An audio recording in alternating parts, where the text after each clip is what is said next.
ஒரு சில பேரை பார்த்தா அவங்க கூட வாழ்ந்தா நல்லா இருக்கும் தோணும்.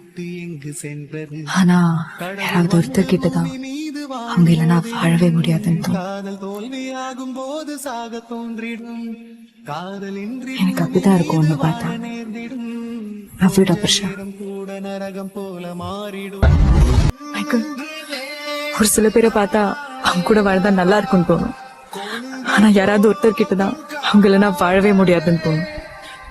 நீ இல்லைன்னா சத்தியமா என்னால வாழவே முடியாது மைக்கேல். எனக்கும் அப்படிதான் சிந்தாரணி. நீ இல்லாம சத்தியமா என்னாலயும் வாழவே முடியாது.